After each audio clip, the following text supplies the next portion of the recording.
the reality of life for enslaved young men in ancient Rome. When he tried to sit up, he realized his body was stiff, and his clothes were coarse, scratchy tunics that made him itch all over. Around him, other young men were stirring, rubbing their eyes, coughing, and looking equally confused. "Where am I?" one of them whispered. Lucian glanced around.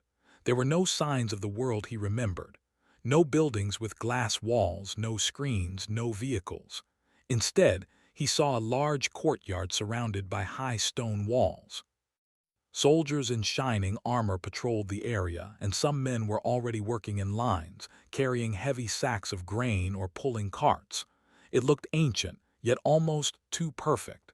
Every stone seemed in its place, every soldier's movement precise. Lucian shook his head. "I don't know," he said quietly. He rose slowly and noticed a man standing near a wooden platform. This man wore a long, flowing cloak and carried a staff. His eyes were sharp, scanning the young men like hawks. "You," the man barked. "Step forward." One by one, the young men obeyed, fear written on their faces.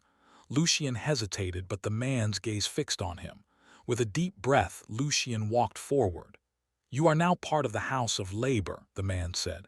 "You will work, you will obey, and you will serve. There is no room for weakness. You are property here. Do you understand?" Lucian swallowed hard. The word property felt like a stone in his chest. He had heard the word before in history lessons, but he never thought he would feel its weight. He nodded slowly, keeping his fear hidden. The man waved a hand and soldiers began leading the young men away. Lucian followed, trying to memorize every detail. He noticed the guards. Armor reflected the sunlight in almost unnatural patterns. The walls were taller than any building he had ever seen, and yet, in the back of his mind, something seemed off. The shadows didn't move quite right. The wind sounded almost artificial. The prisoners were led to a long row of small rooms, each with a straw mattress and a bucket. It was a barracks for the enslaved youth, and it smelled of sweat, old straw, and damp stone. Lucian sat on the edge of his mattress, feeling the stiffness in his muscles. Other boys were whispering, asking each other where they were and how they had arrived here. One boy, shorter than the rest, turned to Lucian. "Do you remember anything?" he asked, his voice trembling. Lucian shook his head. "Nothing, just waking up here." "Same," said another. "It's like someone dropped us here from nowhere." Lucian looked around.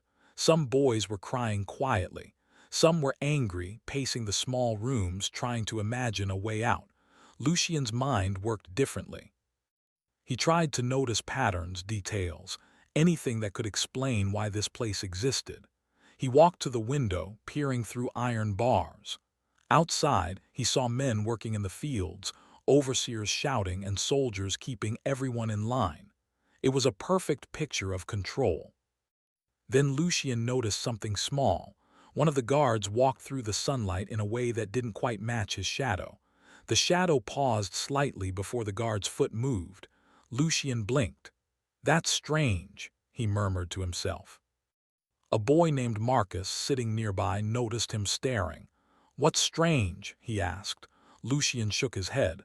"Nothing," he said quickly. He didn't want anyone to think he was crazy. The day began with harsh work. They were taken to the fields to lift stones, carry water, and clean streets. The work was exhausting and the overseers were strict. Any mistake brought punishment, a loud shout, a slap, or being forced to run under the sun without rest.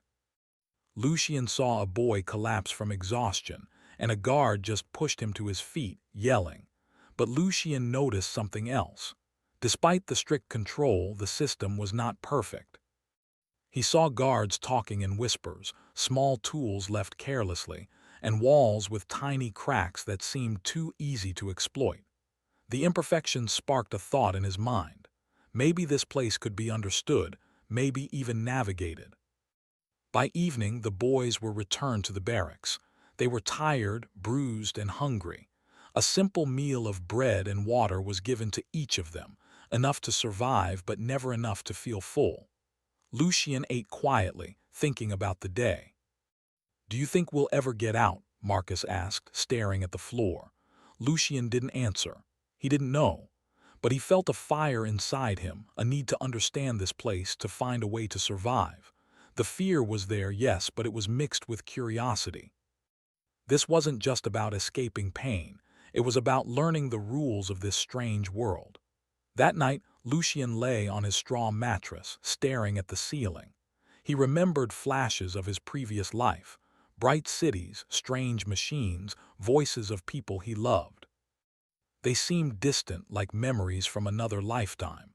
Yet something in him whispered he could endure, he could adapt, and if he observed carefully, he might find a way to turn this place to his advantage. Outside, the moon rose over the high walls. The soldiers patrolled silently. The young men slept uneasily, dreaming of freedom, wondering how long they would be here. Lucien closed his eyes, thinking not of escape yet, but of understanding.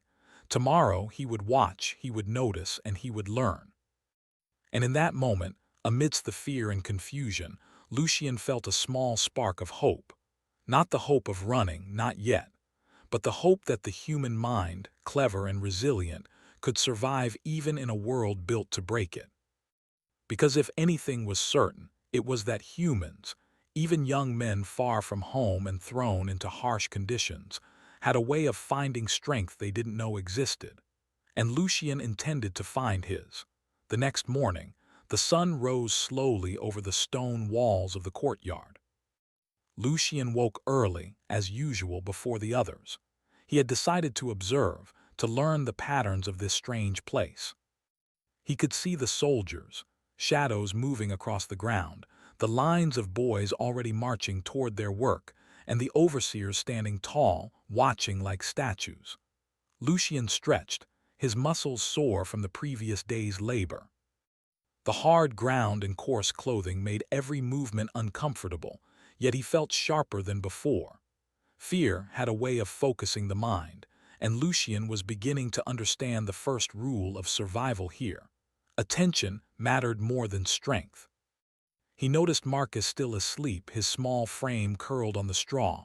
Lucien quietly shook him. "Wake up," he whispered. "We need to watch." Marcus blinked groggily. "Watch what?" "Everything," Lucien replied. "The guards, the workers, the overseers. Watch and remember. That's how we survive." The barracks filled quickly with the other boys. Each of them moved in silence, fearing punishment, yet their eyes were wide with worry and curiosity. They dressed quickly in their rough tunics and followed the guards to the courtyard. As they lined up for the morning assignments, Lucien studied the overseer with the cloak and staff from yesterday. The man's eyes were sharp, and his voice commanded attention, but Lucien noticed a small habit. He tapped his staff 3 times before speaking to the guards. A small detail, almost meaningless, but Lucien filed it away. Patterns like this could be useful. The boys were assigned to different tasks. Some carried water from the nearby well, others cleaned the streets, and a few were sent to the fields to dig and lift heavy stones. Lucien and Marcus were assigned to work in the fields. The soil was hard, and the sun beat down without mercy. Their hands blistered as they lifted stones and shoveled dirt. Yet even in this harshness, Lucien looked for ways to make the work slightly easier. He noticed that some stones were looser than others, and that certain paths allowed them to move faster. He whispered instructions to Marcus, who quickly caught on. They worked faster, yet more carefully, avoiding the harshest punishment while conserving their energy. "Why are you so careful with your hands?" Marcus asked, noticing Lucien wrapping his fingers in strips of cloth. Lucien looked up briefly. "If we break them, we can't work. If we can't work, we get punished more. Pain is not the only danger here. Fatigue and mistakes are worse." Marcus nodded. The wisdom seemed simple, but it made sense. Survival here was about thinking, not just moving. By midday, the sun was high and the boys were sweating, thirsty, and exhausted. The overseers circled, watching for any sign of laziness or defiance. One boy dropped a heavy stone, and a guard immediately struck him with the back of a staff. Lucien flinched but stayed silent. his eyes recording every detail. The boy cried out, but the punishment was not deadly. It was designed to remind them of the rules. Lucien noticed another pattern. The guards spoke less when they were near water or in the shade. Their attention wavered slightly during breaks. These moments, though brief, could be used later. He filed it away in his mind like a treasure. After the morning's work, they returned to the barracks for a small meal of bread and water. Lucien sat quietly, chewing slowly, listening to the whispers around him. Some boys were complaining. Some were crying. Others were trying to make jokes to lighten the mood. Lucien leaned toward Marcus. "We need to watch the other boys too, see how they react. Fear is strong, but so is courage. Understanding both will help us." Marcus frowned. "But how do we survive if we're just watching?" Lucien smiled faintly. "Watching is surviving. Knowing when to move, when to stay silent, when to speak. Survival is not just muscles, it's the mind." The afternoon brought new challenges. The overseers had arranged a training session for the boys who were expected to become gladiators. Even though Lucien and Marcus were not selected, they were forced to observe. Wooden swords clashed, boys struggled to keep balance, and sweat and dirt mixed in the air. Lucien studied the movements carefully. There was skill, yes, but also mistakes.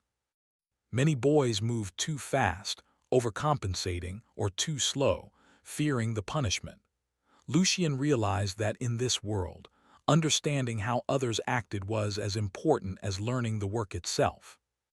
Patterns emerged, fear caused mistakes, mistakes caused punishment, and punishment reinforced fear. But cleverness could exploit these patterns without breaking the rules. As evening approached, the boys returned to the barracks. Their bodies ached, their hands were raw, and their minds were exhausted, yet Lucien felt a small sense of accomplishment. He had survived the day, learned patterns, and helped Marcus avoid the worst punishments. That night, he lay on his straw mattress, thinking carefully. "This place is a machine," he whispered to himself. "Everything is controlled, observed, tested, but machines have rules, machines have flaws. If we find them, we can survive better, maybe even more than survive." Outside, the guards' footsteps echoed in the courtyard. The other boys were already asleep, but Lucien stayed awake, listening, observing. He noticed tiny cracks in the stone walls, small imperfections in the guards' movements, and the way the shadows sometimes lagged behind. He couldn't yet explain why, but he knew that observation was the key. The next day, Lucien applied his observations. He and Marcus were assigned to clean the streets, sweeping dust and debris. At first, the work seemed boring, but Lucien turned it into an exercise in skill. He noticed where the shadows hid debris, where the overseer's attention wandered, and even how the other boys' movements affected the pace of work. He whispered instructions to Marcus again. "Walk faster here, slower there. Watch the guard near the fountain. He's looking away for just a moment. That's when we move the heavy cart." Marcus followed carefully, and for the first time their work felt like a small victory. They completed their tasks efficiently, avoided punishment, and even found a few moments to rest without being noticed. Lucien began teaching Marcus more than just survival tricks.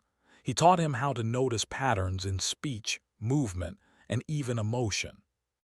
They could predict when a guard would become distracted, when a boy might lose his temper, and when it was safe to rest. Each small observation became a tool for endurance. One afternoon, Lucien noticed something extraordinary. A guard's shadow moved slightly differently from his body, just like yesterday. He blinked, looked again, and realized the movement was not a trick of light. The shadow lagged, paused, and then caught up. Lucien felt a thrill of curiosity. This was not part of normal life. It was something else.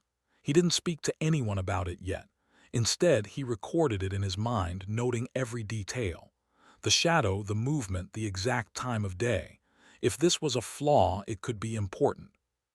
If it wasn't, it was still something to study. That night, Lucien lay awake longer than usual. The barracks were silent except for the occasional creak of straw or the distant footsteps of guards.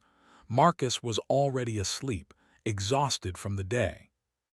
Lucian stared at the ceiling, thinking of the patterns he had noticed, the flaws in the guard's behavior and the strange shadow. "Everything has rules," he whispered. "Everything can be learned, and if it can be learned, it can be survived or even used." For the first time, Lucian felt more than fear. He felt a small spark of confidence, the beginnings of a plan that had no name yet. Survival was more than enduring pain. It was understanding the system and finding where humans could turn it to their advantage. And in the darkness of the barracks, with the other boys dreaming uneasy dreams, Lucian began to see the first outlines of hope. Not freedom yet, not escape, but the possibility that even in a harsh, controlled world, the human mind could find ways to endure, adapt, and maybe even thrive. Because survival was not just about strength or speed, it was about seeing clearly, thinking deeply, and trusting that humans had a resilience that no system, no matter how perfect it seemed, could ever fully destroy. The next morning, the sun rose slowly over the stone walls, painting the courtyard in soft orange light. Lucian woke with a plan. The day before had shown him small patterns, tiny flaws, but today he wanted to see more. He wanted to understand how this place truly worked. He dressed quickly in his rough tunic, careful not to attract attention. Marcus was still asleep, breathing steadily, unaware that the day ahead would be different. Lucian knelt by his side and whispered, "Today we watch closely. Not just the work, but everything. Every shadow, every movement. Today we discover." Marcus blinked, still half asleep. "Discover what?" "Something that can help us survive, or maybe more," Lucian replied, not giving details. Marcus didn't argue, he trusted Lucian. He always did. When they stepped into the courtyard, Lucian immediately noticed small differences. The guards' movements were slightly delayed in certain areas. A cart being pulled by one boy hesitated, as if the rope was heavier than it should be. Even the stones in the road seemed too perfect in some places and oddly worn in others. Lucian's mind raced. This was more than just harsh training and labor. This was a system, controlled, monitored, designed to test them. Their first task was to clean the streets as before. Lucian and Marcus moved silently, watching every guard and every overseer. Lucian noticed a tiny crack in one wall hidden behind a pile of debris. He walked closer, crouching down to examine it. "Marcus," he whispered, "look at this. See how the wall is slightly cracked. It looks small, but there's something strange." Marcus leaned closer. "Do you think we can break through it?" "I don't know yet," Lucian said, "but if it's part of the system, it might let us test it, observe first, learn first, then act." They continued their work, but Lucian's eyes never left the small crack. He noticed more patterns. The soldiers always walked in the same paths, the overseers repeated the same phrases, and certain boys always moved too fast, too slow, or tried to hide mistakes. By midday, they were assigned to carry water from the well. The task was exhausting, yet Lucian turned it into an experiment. He deliberately timed the guards' patrols, watching for moments when their attention faltered. He discovered that for exactly 30 seconds, one guard always looked away while checking another part of the courtyard. "That's enough time," Lucian whispered to Marcus. 30 seconds, long enough to move carefully, study, or explore. Marcus's eyes widened. "Explore." "Yes," Lucian said, "but we must be careful, small steps, watch everything, learn the rules, then maybe we can bend them." After finishing the water task, they returned to the barracks for the small meal of bread and water. Lucian ate slowly, thinking. Each small observation was a piece of a puzzle, and he was starting to see a bigger picture. This world was not just cruel, it was artificial. Perfect in some ways, yet flawed in ways the overseers did not notice. That evening, Lucian decided to investigate further. He waited until most of the boys had fallen asleep. Marcus lay beside him, breathing softly. Lucien slipped quietly from the straw mattress, careful not to make a sound. He crept to the small crack in the wall he had seen earlier. Pressing his hand against the rough stone, he felt something unusual. The wall was hollow behind the crack. He pressed again, and a small panel slid open, revealing a narrow passage. Lucien's heart raced. This is something," he whispered. He shone a small beam of light into the passage and saw a faint glow. It was not dark like the rest of the barracks. Something beyond the wall was different. He considered waking Marcus but decided against it.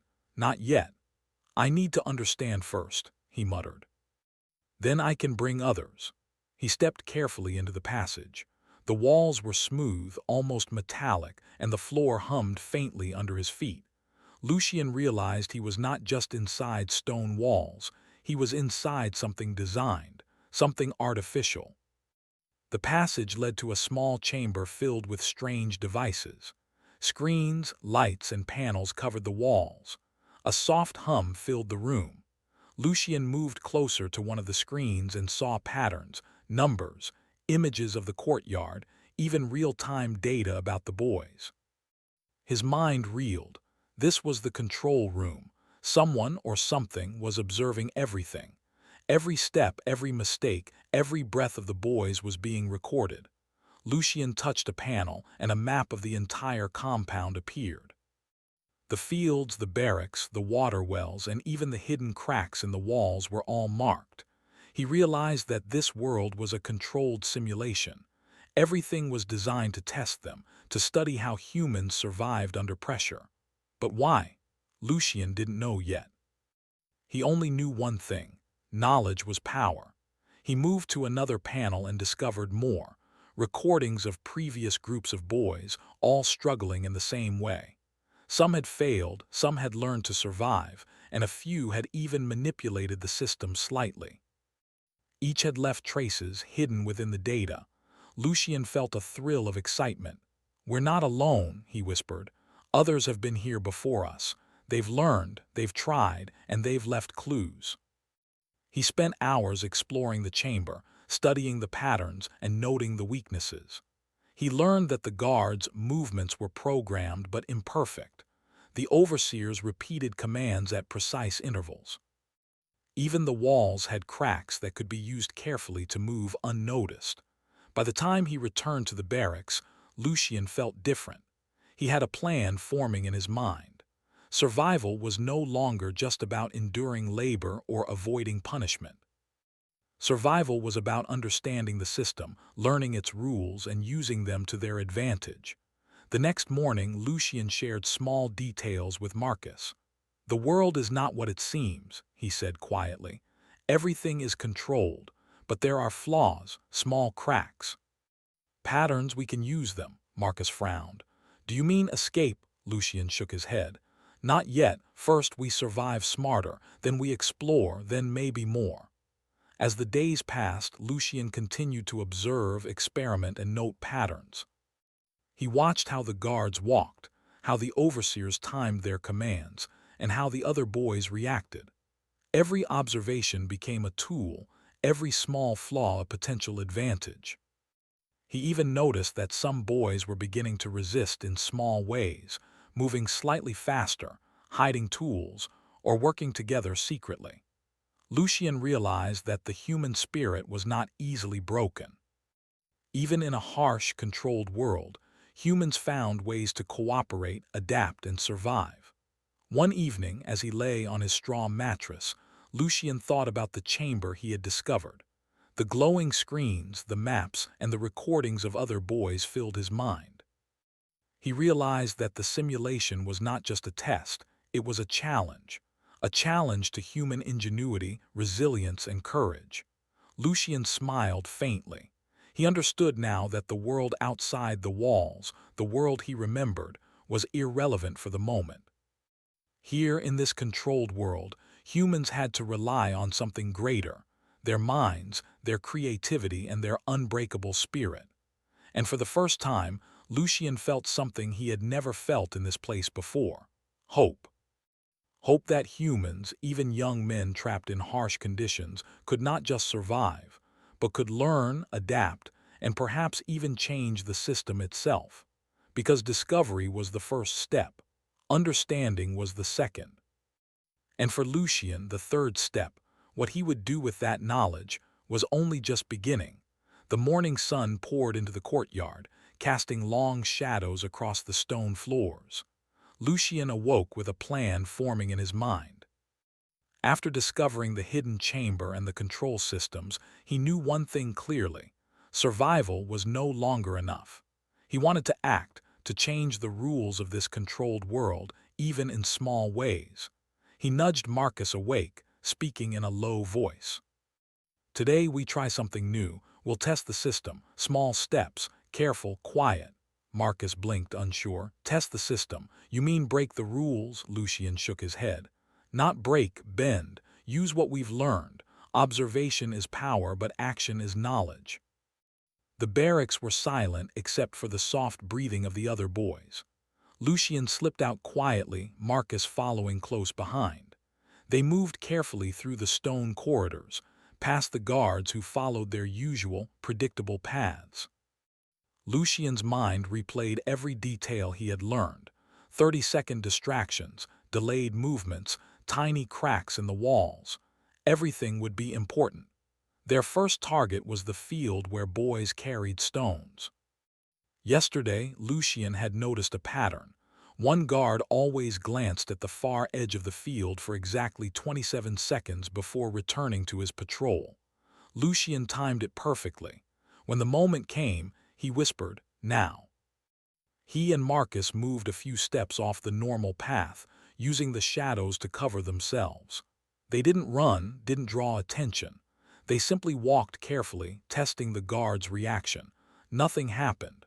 The guard's attention remained elsewhere, just as predicted. Lucien smiled faintly. "It works," he whispered. "Small steps, Marcus, small steps." Over the next hour, they tested more patterns. They discovered that certain tools were left in the open, unguarded for brief moments. Some doors, like the one near the water fountain, could be opened quietly if timed correctly. Every observation from the hidden chamber was proving accurate. By midday, Lucien had a new plan. He wanted to involve the other boys, but carefully. Not everyone could be trusted immediately.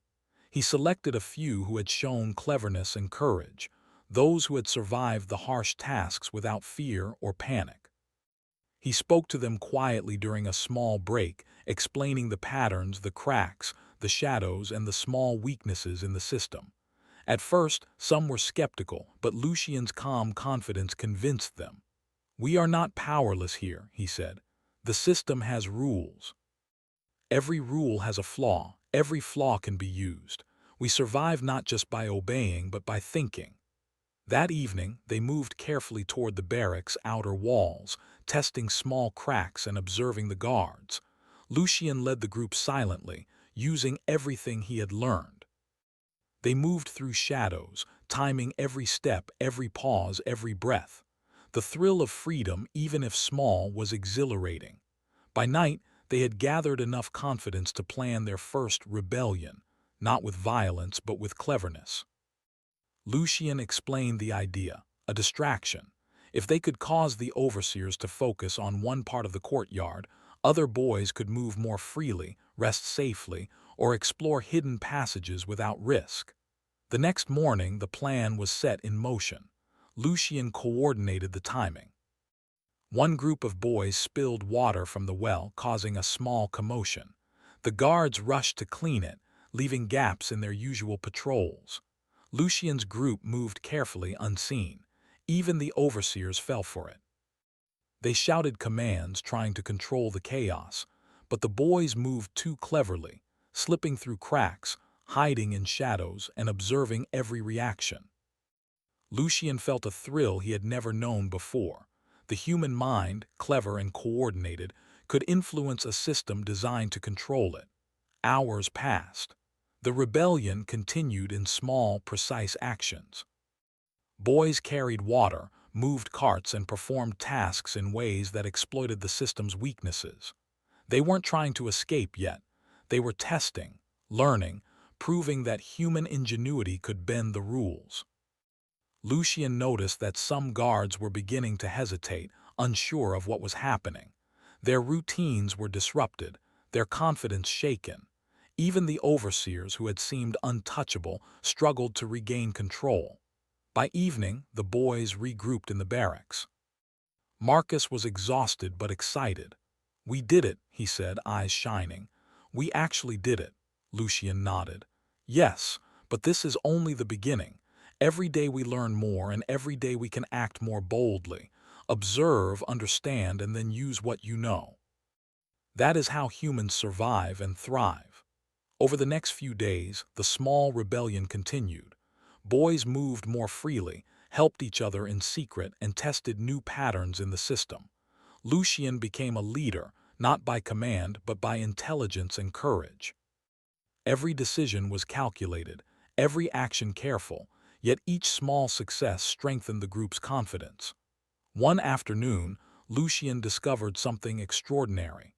A guard had left a tool unattended near a hidden passage he had noticed before. Using it carefully, Lucien opened a small hatch that led deeper into the walls. The chamber beyond was darker than the previous one, with panels and lights that seemed to respond to their presence. "This is another control area," Lucien whispered to Marcus. "Even more than the first one. We can learn a lot here." They spent hours observing the panels, noting data about the guards' patrols, the overseer's commands, and even the boys' own actions. Lucien realized that the system was vast, controlled, and complex, but still imperfect. Human intelligence could exploit it. That night, Lucien lay on his straw mattress, thinking about everything they had accomplished. Fear was still there, it would always be there, but it had changed. It was no longer paralyzing. It was fuel driving them to observe, learn, and act. Marcus lay beside him, quiet. "Do you think we can really change this place?" he asked. Lucien smiled faintly. "We can't change everything," he said. "Not yet, but we can bend it, test it, learn it. And maybe one day we can go further than anyone has before." The days that followed were filled with careful actions. The boys continued to test patterns, exploit weaknesses, and act in subtle ways. They weren't reckless. Every move was calculated. Every observation was noted. Lucien discovered another truth. The human spirit was never fully controlled. Even in a world designed to suppress them, humans found ways to cooperate, think, and act. Fear existed, yes, but courage existed too. And the two together created something powerful: resilience. One evening, as Lucien observed the courtyard from a small crack in the wall, he realized the full potential of their rebellion. It wasn't about defeating the guards or escaping immediately. It was about proving something greater. Humans, even in a harsh, controlled world, could adapt, learn, and act together to survive and thrive. And in that moment, Lucien understood the truth he had been seeking since the first day. Survival alone was not enough. Knowledge, courage, and cooperation, these were the keys to real power. The rebellion was small, clever, and safe, but it was a beginning, a spark. And sparks, no matter how small, could grow into flames. Lucien lay on his straw mattress that night, smiling faintly. Fear remained, but so did hope. And for the first time, he was certain of one thing: humans were stronger than any system, cleverer than any control, and more resilient than any challenge. The rebellion had begun, and nothing would ever be the same. The dawn light spilled over the stone walls of the courtyard, painting long shadows across the ground. Lucien woke with a sense of purpose stronger than ever before. The days of silent observation and small rebellions had taught him much, but today, he believed, they could take the next step. They could act with confidence, not just to survive, but to assert themselves within this strange, controlled world. He nudged Marcus awake, whispering, "Today we go further. We test everything we've learned, carefully but boldly." Marcus's eyes widened. "Further, you mean really?" Lucien nodded. "Yes, we've observed, we've learned. Now it's time to use that knowledge fully. Watch, follow, and trust the plan." The boys moved quietly through the barracks, careful not to attract attention. Every step, every breath was calculated. Lucien led them to the first crack in the wall he had discovered, the one that led to the hidden chambers. Marcus and a few of the cleverest boys followed, moving as silently as shadows. Inside the chamber, the soft hum of the control panels greeted them. Screens displayed the entire compound, the fields, the barracks, the water wells, and even the movements of every guard. Lucien studied the data, pointing out weaknesses and patterns to the others. "See here," he said, pointing at a patrol line. "This guard takes a longer route every third cycle. That's our window. Step carefully and no one notices." The boys nodded, excitement and focus in their eyes. For the first time, they weren't just surviving, they were controlling their environment in subtle ways. After careful planning, Lucien led the boys back to the courtyard. They moved during the distraction created by the morning tasks. Water spilled, carts shifted, and overseers shouted commands. The boys used the chaos to slip past guards, using the cracks in the walls and the shadows to guide their path. Every step was precise, every movement intentional. Lucien's heart raced, not with fear but with exhilaration. The human mind had turned observation into action, and action into freedom, even within the rules of a controlled system. By midday they had reached the edge of the compound. Lucien paused, looking at the high walls, the guards, and the overseers. For a moment he considered the impossible, climbing over, running into the unknown. But he realized something important. Escape was not yet necessary. Survival was not enough, but control, understanding, and cooperation could give them something greater, freedom within limits. Lucien signaled to the boys. "Observe carefully. Every step matters. Every mistake costs more than effort, it costs safety. Stay together. Stay calm." They moved in unison, slipping through corridors, avoiding patrols, and exploiting the patterns Lucien had discovered. Each boy's movements were precise, like pieces of a machine working perfectly together. The system designed to control them faltered under their intelligence and coordination. Suddenly, one guard noticed a boy moving slightly off the path. He shouted, drawing attention. The boys froze, hearts pounding, but Lucien had anticipated this. With a calm signal, the group moved in a different direction, using another hidden passage he had discovered earlier. The guard's attention shifted, and the boys slipped safely through, their plan intact. By evening, they had gathered at the largest hidden chamber, the one with the deepest control panels. Lucien's eyes scanned the screens. He realized that the overseers, the guards, and the entire compound were being monitored by an intelligence that could observe everything. But it had limits. Patterns, flaws, and timing were still exploitable. Lucien turned to the boys. "We've done more than survive. We've learned the system, we've tested it, and now we've proven something greater. Humans are clever, adaptable, and resilient. Even in a world designed to control us, we can act, we can think, we can endure." Marcus smiled, exhausted but proud. "So, what now?" Lucien looked at the screens and then at the boys. "Now we choose. We stay and continue to grow stronger here, or we step beyond the walls. The choice is ours." For the first time, the boys felt real power. Not the strength of muscles, nor the fear of punishment, but the strength of intelligence, courage, and cooperation. They had turned observation into knowledge, knowledge into strategy, and strategy into freedom. After careful discussion, they decided to step beyond the walls. Not recklessly, but with confidence. Using every flaw, every crack, and every distraction they had observed, the group moved through the final passages. Guards were bypassed, patrols avoided, and overseers distracted by well-timed actions. As they emerged into the open beyond the high walls, the boys felt the cool air on their faces, the open sky above them. It was not the world they remembered, but it was real, and for the first time in weeks, they were free to move without the constant gaze of watchers. Lucien paused, breathing deeply. He thought of every lesson learned: patience, observation, courage, coordination, and the unbreakable spirit of humans. Even in the harshest conditions, humans could adapt, survive, and thrive. "Look at this," Marcus whispered, awed. "We did it."